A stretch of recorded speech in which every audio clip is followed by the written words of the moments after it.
Bonjour, bienvenue sur la capsule de Global Ferry Immigration. Je suis Charlemagne Mfera, spécialiste en droit d'immigration et le directeur de Global Ferry Immigration. Alors, nous sommes dans nos bureaux à Montréal en train de tourner cette capsule vidéo pour vous donner un peu les informations sur les étudiants internationaux. Il y a beaucoup de questions qu'on se pose souvent. Alors, nous avons un étudiant qui peut nous partager son vécu et ça pourrait être enrichissant pour chacun d'entre nous. Bonjour. Bonjour. Alors, nous vous remercions d'avoir accepté aujourd'hui de partager un peu votre vécu au Canada comme étudiant international. Vous êtes arrivé quand au Canada? Je suis arrivé, ça fait beaucoup de mois déjà, donc on fait été, donc en août 2019. 2019. Et vous êtes arrivé quand il faisait encore chaud là? Oui, il faisait encore chaud, donc j'ai eu tout le temps de m'adapter jusqu'à arriver au froid. Ouais. Mais quand il fait chaud là, est-ce qu'il fait chaud comme en Afrique? Vous êtes arrivé de l'Afrique centrale, hein? De l'Afrique centrale. Ouais, là il fait vraiment chaud là. Oui, vraiment chaud. Ouais. Mais est-ce que vous avez ressenti une différence en été et l'Afrique centrale par rapport à la chaleur? Oh, oui, il y a quand même une différence parce qu'en Afrique, lorsqu'il fait chaud, c'est vraiment une chaleur. Mais ici, par contre, il faisait chaud, mais il y a des moments où il y a le vent, où il y a un soleil. Vraiment, c'est. Mais les gens disent toujours qu'au Canada, il fait tout le temps froid. Est-ce qu'il fait tout le temps froid ou bien vous avez la possibilité de vous promener en short? Non, au Canada, ça dépend des périodes. Okay. On était par exemple, il fait chaud, il y a des moments où il fait même parfois plus chaud qu'en Afrique centrale. Okay. Mais sauf que le climat ici varie parce que lorsque je suis arrivé en été, il y a des jours où il faisait chaud, mais en même temps je marchais et il y avait du vent. C'est-à-dire, vous voyez, il y a le vent, oui, c'est un soleil, où le soleil... mais ce qui est vrai, en été, il fait super chaud, on peut en profiter, on est en short, il y a des barbecues, on peut aller jouer au football, donc il y a beaucoup d'activités. Alors, vous êtes venu comme étudiant international, n'est-ce pas? Alors, un étudiant international, c'est quelqu'un qui a quitté son pays pour venir étudier au Canada. Donc, pour venir ici comme étudiant international, il faut avoir ce qu'on appelle le permis d'études. Alors, le permis d'études que vous avez reçu, il vous permet de travailler et d'étudier, c'est ça? Alors, vous travaillez à peu près combien d'heures pendant que vous étudiez? Lorsque un étudiant est dans ses études, suit son programme, vous avez le droit de travailler pendant 20 heures. Ok, donc dans la semaine, vous avez le droit de travailler pendant 20 heures. Donc c'est à peu près 4 jours, 5 heures par jour. Oui. Ok. Maintenant, vous habitez où? Je suis actuellement logé au campus de l'Université de Montréal, où j'étudie également.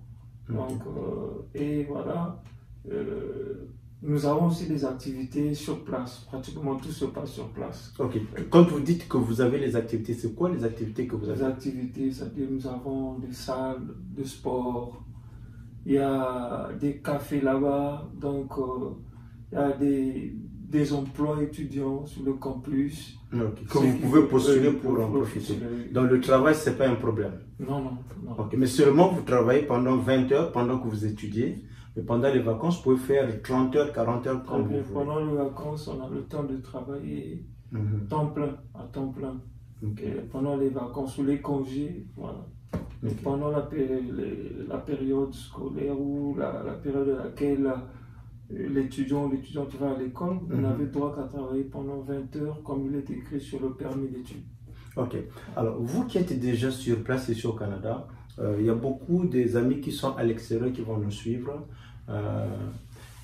Comment vous avez fait pour venir au Canada? Comment vous avez commencé votre projet? Comment ça a fonctionné? Ça a commencé par une idée, vous avez suivi des vidéos, il y a des amis qui vous ont aidé. Comment ça a fonctionné dans votre cas? D'abord, le Canada, pour moi, c'est un pays de rêve. C'est un pays très ouvert. Je trouve que c'est un pays où les gens sont cultivés, disciplinés et il y a de l'ordre. Donc, en tant que travailleur, et j'exerçais au sein d'un ministère. Vous voulez dire que vous étiez travailleur dans votre pays? Oui, c'est ça.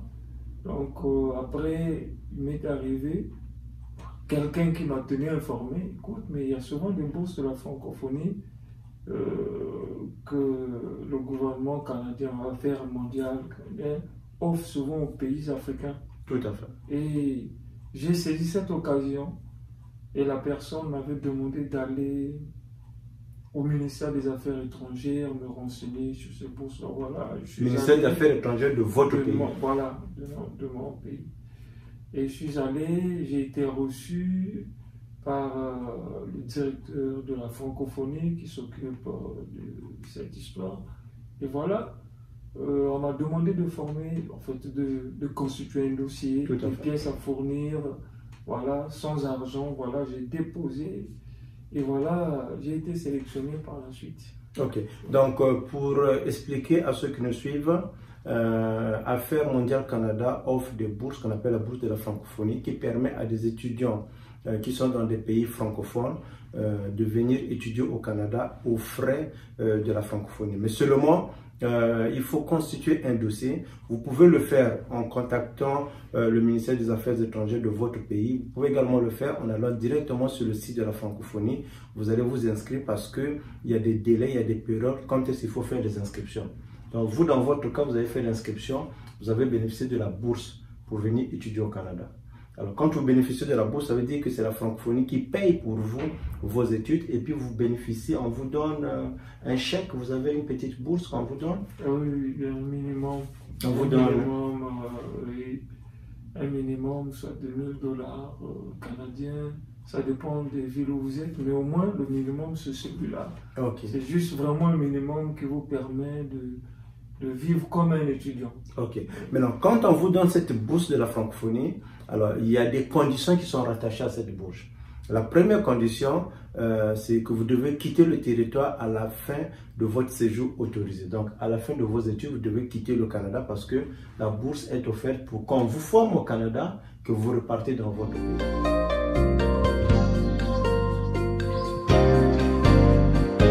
J'ai une question. Vous qui êtes déjà sur place, hormis la bourse de la francophonie, parce que souvent nous entendons sur Internet, les gens nous contactent, je veux une bourse. Est-ce qu'il y a des bourses qui existent que des personnes qui sont à l'extérieur peuvent également bénéficier? Bien sûr, des personnes de l'extérieur aussi peuvent bénéficier. Est-ce qu'il y a d'autres bourses, hormis la bourse de la francophonie? Par exemple, à l'établissement scolaire? Oui, il y a des bourses d'excellence. Mais la bourse d'excellence, c'est pour des gens qui sont déjà au Canada. Nous parlons des gens qui veulent venir au Canada, ils n'ont pas l'argent, ils veulent une bourse. Est-ce qu'à votre connaissance, il y a d'autres bourses que vous avez entendues, oui ou non? Bon, il y a d'autres bourses que j'ai vues dans certains pays. Lorsque j'ai l'habitude de faire mes recherches, il y en a plusieurs, mais c'est peut-être les noms que je ne retiens pas. Mais par exemple, la bourse d'exemption. Mais ça, c'est pour des gens qui sont déjà ici. Oui, parce qu'il y a deux sortes de bourses. Okay? Souvent, nous faisons beaucoup des étudiants. Il y a deux sortes de bourses. Il y a la bourse de la francophonie ou bien des pays en voie de développement. Quelqu'un qui se trouve dans son pays peut venir au Canada par cette bourse. Donc, ça permet à la personne de venir au Canada, comme vous, d'étudier. Mais par contre, il doit quitter. Maintenant, il y a des personnes ou bien des étudiants internationaux qui sont venus par leurs propres moyens. Maintenant, arrivés à l'université, là où ils sont, à l'intérieur de l'université, il y a certaines bourses qu'on peut bénéficier. Il y a la bourse d'excellence, l'exemption des droits de scolarité, mais il faut être déjà au Canada. Donc, on ne peut pas appliquer à la bourse de l'excellence si vous êtes à l'extérieur du Canada. Vous ne pouvez pas appliquer à la bourse d'exemption si vous êtes à l'extérieur. Vous devez être déjà au Canada. Alors, pour être au Canada, il faut passer le processus de demande de permis d'études, qui demande notamment une inscription, la capacité financière et rencontrer toutes les exigences que le gouvernement donne. Alors, maintenant là, vous êtes en hiver. Comment ça se passe à l'hiver? L'hiver, c'est d'abord un problème d'adaptation. Parce que si vous n'êtes pas préparé pour l'hiver, vous risquez de tomber malade. C'est souvent conseillé de venir en été et puis de vous adapter lorsque vous êtes en août, en septembre, à partir d'octobre. Il commence à faire froid, novembre, voilà. Maintenant, il y a ceux qui viennent directement en janvier. Bon, ça dépend aussi de la raison, c'est la personne. Parce qu'en janvier, venir là, c'est la période de l'hiver. Voilà. Là, il fait froid, là. Et là encore... Mais là, actuellement, il fait froid dehors. Bien qu'on est dans les bureaux, on semble être bien habillé, mais il fait chaud dans le bureau. L'hiver, c'est bien, bon, disons, c'est bien au moment où les températures sont un peu basses. Mais c'est pareil l'hiver, hein? Oui. C'est pas tout le temps, c'est moins 30. Voilà. Aujourd'hui, nous sommes par exemple à moins 2. J'ai essayé de lire la température aujourd'hui, nous sommes à moins 2. Il y a des jours où c'est moins 15, moins 17. Voilà, mais c'est bon l'hiver, mais c'est mauvais lorsqu'on ne se protège pas bien. On peut tomber malade. Voilà. Il faut bien se protéger quand on vient en hiver. Maintenant, en tant qu'étudiant, c'est comment vous avez trouvé la vie au Canada en tant qu'étudiant?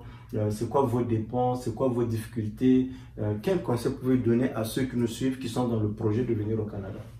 Mais si vous êtes mal organisé au Canada, d'abord, si vous êtes mal organisé de nature, ou c'est pas, vous avez un caractère, quelqu'un qui dépense beaucoup, vous aurez des sérieux problèmes. Parce que ici, il faut être discipliné. Vous avez trop de factures, vous avez des charges de gauche à droite. Et, par exemple, c'est quoi les factures que vous avez? Par exemple, lorsque vous êtes ici au Canada, vous devez, premièrement, avoir un logement.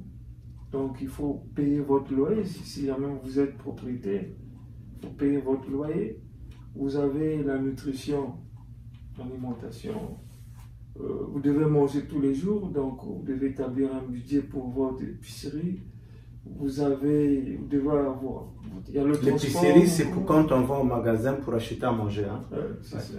Okay. Donc vous avez le transport, vous allez vous déplacer tous les jours si vous n'avez pas une voiture. Bien que si lorsque vous avez une voiture, il faut acheter le carburant, il faut payer la plaque d'immatriculation, il faut l'entretien, vous voyez encore. Mais est-ce que les gens sont ouverts dans la rue? Ils sont prêts à vous aider si jamais vous ne comprenez pas? On sait que c'est un nouveau pays, on ne connaît pas toutes les stations de métro, comment se déplacer. Est-ce que les gens sont ouverts?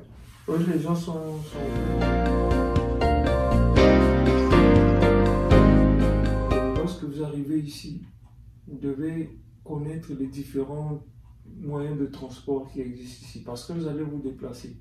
Si vous voulez utiliser le bus ou le métro, je conseillerais aux gens d'avoir la carte de bus ou la carte des lignes de bus, la carte de métro. Et encore avoir votre téléphone, vous avez l'internet ou le map.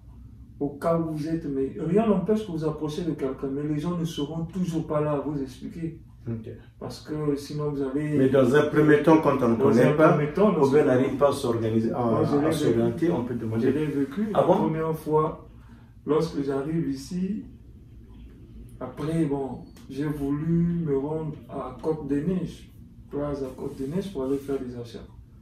Et je me suis dit, bon, je veux marcher comme dans nos pays où je veux marcher, voilà.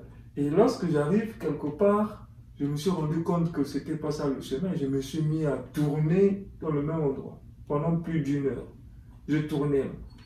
Et je demandais aux gens, mais les gens étaient toujours pressés. Hein.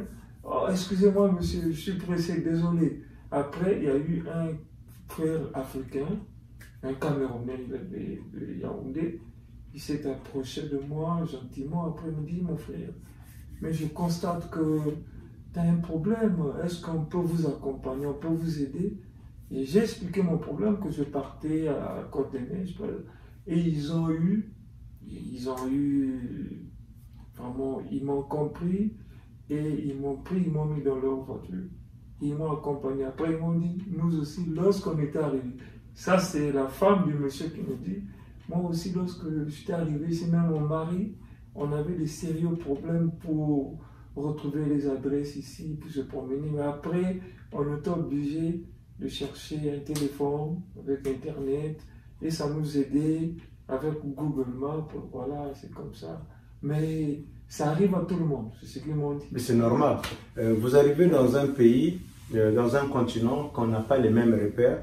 Dans certains pays même, il n'y a même pas les adresses. Ici, il y a des adresses au Canada. Si vous avez le téléphone avec l'Internet, vous mettez juste l'adresse dans Google Maps. Voilà pourquoi on conseille toujours à des étudiants, bien des personnes qui arrivent au Canada, si vous voulez vous rendre quelque part, avant de sortir de chez vous à la maison, allez-y sur Internet, vérifiez l'adresse.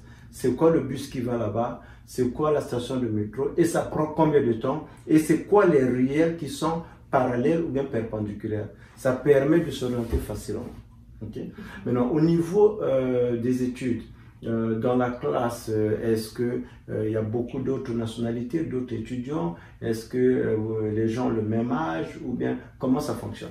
Généralement, à l'université,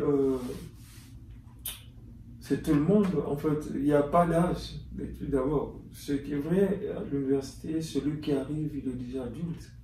Il est déjà adulte, mais vous pouvez vous retrouver, vous avez, je sais pas, le statut d'un travailleur ou un étudiant diplômé qui revient à l'école. Vous pouvez vous retrouver avec toute personne d'âge confondu, toute catégorie. Et il y a une diversité de cultures.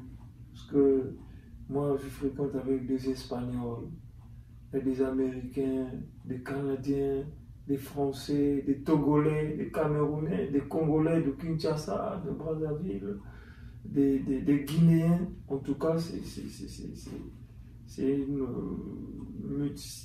faut dire, une complexité de culture. Donc, mais l'ambiance, elle est bonne, je peux dire, parce qu'il y a des échanges. Ce que j'ai apprécié, c'est ça. On vous met dans des travaux d'équipe, vous échangez, tu découvres les qualités de l'autre, tu peux même découvrir, en fait, tu peux même apprendre la culture de l'autre également. Donc c'est ça, il y a une diversité de cultures ici. Et il y a des... En fait, la formation elle est excellente, quoi. Okay. Et puis les diplômes canadiens sont reconnus sur le plan international. Alors pour des gens qui n'ont pas bénéficié de la bourse, qui viennent pour étudier au Canada, en moyenne un étudiant international par année doit débourser pour des frais scolaires à peu près 20 000 $. Ça peut être plus, ça peut être moins, ça dépend de l'établissement scolaire. Vous êtes dans quelle province? Alors pour quelqu'un qui se trouve actuellement en Afrique, ou bien encore si vous devrez repartir dans votre pays et recommencer tout à zéro, qu'est-ce qu'il faut faire et qu'est-ce qu'il ne faut pas faire?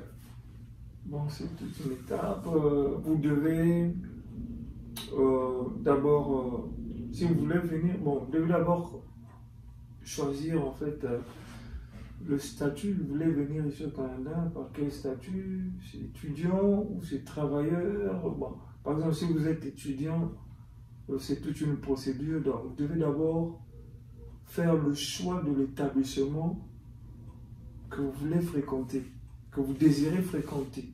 Et cet établissement-là doit faire partie des EED, c'est-à-dire des établissements genre, désignés. Oui, des établissements, c'est pas désigné. Et si votre établissement ne figure pas, je pense que vous aurez des problèmes par la suite. Établissement désigné veut dire les établissements pour lesquels ils sont autorisés à faire fréquenter des étudiants internationaux. Alors donc il y a une liste des établissements que le gouvernement du Canada autorise que les étudiants internationaux peuvent venir étudier dans leur établissement. C'est cela. Donc une fois que vous avez fait le choix de votre établissement, vous soumettez votre dossier. Dans le dossier, vous verrez par rapport à l'établissement, les pièces à fournir. On va certainement traiter votre demande. Une fois que vous êtes admis dans cet établissement-là, je pense qu'après, vous allez passer à la demande de votre CAQ. Le CAQ, c'est le certificat d'acceptation du Québec. Si vous voulez étudier au Québec, si vous voulez venir ici au Québec. Mais le reste du Canada, je pense qu'on n'a pas besoin de ça. Et ensuite, vous allez passer à votre demande de permis d'études. Okay. Et pour demander le permis d'études, je pense qu'on a besoin quand même de prouver votre capacité financière. Mais vous qui avez eu la bourse, est-ce que vous avez démontré la capacité financière? La capacité financière, déjà dans votre dossier, lorsque vous le soumettez. Bon, vous n'avez pas besoin de capacité financière, mais au moins, pour obtenir cette bourse, vous avez des pièces à fournir. Parmi d'autres, vous avez le bulletin, c'est-à-dire, bon. Mais vous n'avez pas, de manière générale, la capacité financière, mais plutôt c'est la bourse. Voilà, donc ça veut dire que la bourse que vous avez eue, c'est elle qui sert de capacité financière au service d'immigration du Canada pour voir que vos études seront payées et que vous ne serez pas à court financier comme serait au Canada. C'est cela. Maintenant, vous qui êtes ici au Canada, Vous voyez comment ça fonctionne. Il y a beaucoup de personnes, des étudiants, des parents qui nous contactent de l'Afrique pour dire que bon, moi je veux venir étudier au Canada, je reçois des offres de bourse sur Internet. Est-ce que c'est des choses qui existent, vous qui êtes déjà sur place? Des offres de bourse sur Internet? Oui, que les gens disent que tu as gagné à la bourse, à la loterie. Vous qui êtes ici. Je ne conseille pas ça aux gens parce qu'il y a des arnaqueurs. Les histoires de bourse, il faut faire très attention. Surtout, vous pouvez lire, c'est vrai, il y en a, c'est écrit sur le site. Mais je ne conseille pas trop aux gens de s'accrocher à ces choses, dans le sens où, si on vous demandait, surtout d'envoyer l'argent, ou de verser de l'argent par carte de crédit, je ne sais pas, par carte bancaire, c'est très dangereux. Mais si on vous demande de soumettre votre dossier, c'est bien, mais soyez prudent parce que votre dossier aussi peut être piraté, si on le dit. Parce que vos informations personnelles, vous devez les conserver.